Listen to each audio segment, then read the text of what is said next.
I'm here with Deck, the one person I don't see that much from the Woo for some we reason. all in the dark, you know what I'm saying? But I'm here, man. I'm the ninja of the crew, you know what I'm saying? I never really cared much about the spotlight. You know what I'm saying? Some people, we were having a talk about this the other day, like who do you think is the best lyricist, you know, out of the Woo? And somebody was like, yo, Deck is probably one of the illest. Right. You know? I heard I was the weakest link in the Woo. Who said that? On some Joe Budden's response. Oh. You know, I was reading comments and all that. You know, it's comical to me, man, but I consider myself one of the best, you know what I'm saying? But I'm the best of the Woo.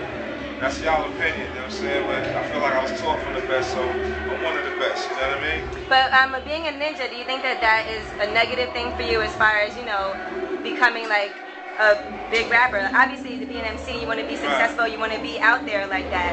Right, I mean, it's got its pros and its cons, you know what I'm saying? Like, the pros that it does for me, that I'm not oversaturated. I got room to drop a hit album, you know what I'm saying?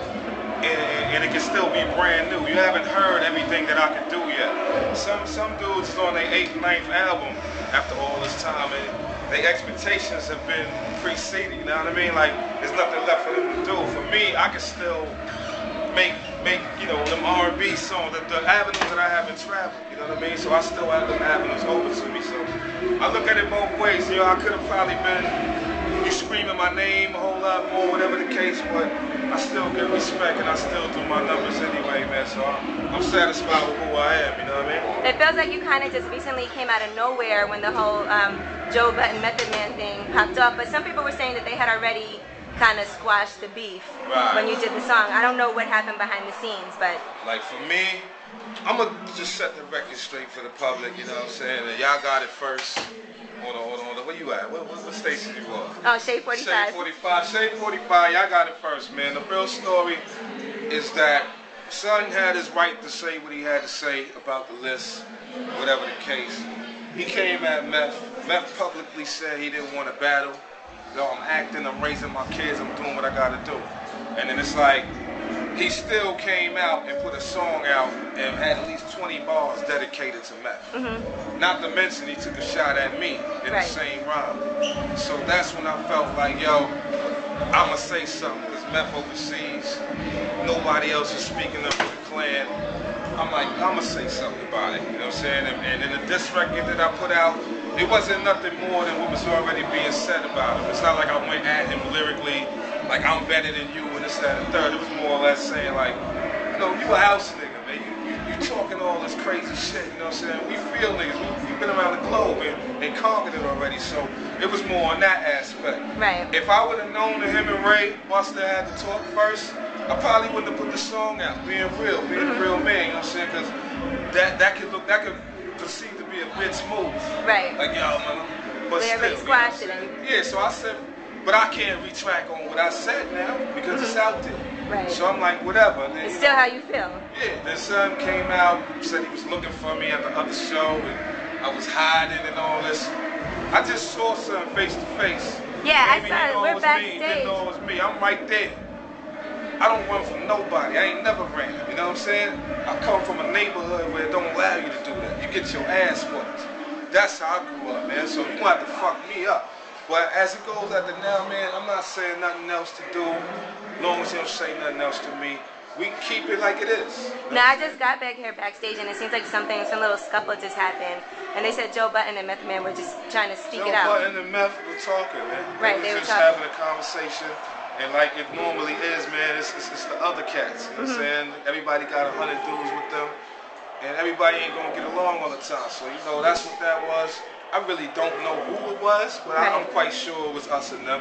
Yeah. But nothing came out of it. Like I heard they were speaking, and then other people, and I always say it's always the entourage that ends up. Yeah, you know, the entourage make it happen most of the time, man. You know what I'm saying? Like, ain't nobody here trying to mess the tour up, jeopardize the money that these dudes is making. You know what I'm saying? So, you know, all we gotta do, man, is just do what we do, get our money and keep it moving, man. If we bump heads with anybody, you already know how we do. You know now, what's up with you as a solo artist? What are you up to? I got a label deal coming out with Orchard, you know what I'm saying? Oh, okay. Urban Icon Records. That's at digital? Yeah, it's digital, but you know, they got TBT now, and they got Traffic Entertainment, so they got physical releases too. Okay. You know what I mean? So I'm gonna let them do the next album, The Resident Patient 2, and my final album, The Rebellion. on Urban Icon Records. You know You said your final album? My final album, man, because you know I'm getting older, and the more I look at it, like this rap game is not. It's not catered to my style of rap, you know what I'm saying? And unless I make severe changes in what I do, I always see myself selling the same amount of units or whatever the case, which I'm cool with, man, because I can sell 10,000 units and make 100 grand and still make more than some niggas that got $1 million budgets. Right. You know what I mean? Okay. So I'm not tripping off of that. It's just more or less the outlet to it, man. Like, you gotta sound like this nigga, you gotta look like this nigga, you gotta be doing a stinky leg or some shit. So if you're gonna make this your last album, then what else are you gonna do? Like when you retire from? You know, I got my label. I do other things outside of rap, man. I got into real estate. Oh, you did? I didn't know that. Invested my money. Yeah, because you know, I saw this years ago.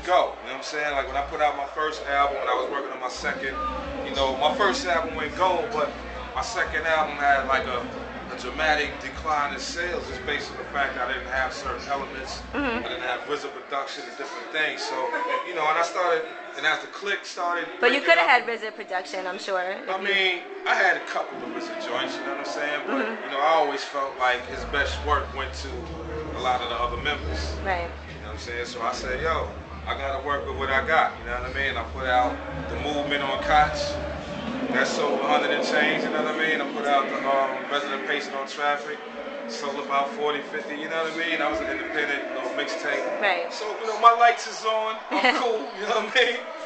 But, you know, I would like to be at a higher plateau doing something else, right? Okay, I'm not trying to be the greatest MC or try to come out and sell 3 million, because them days is over, man. Rap is on some other shit, man. You know what I mean? So I get behind the scenes, whether I do beats for these young niggas coming up, or, you know, I just put their album out through my channel at the Orchard. You know, that's a future right there, but like I said, I got my money invested in other things, man. Like, I already saw how rap was going a long time ago. You know all right.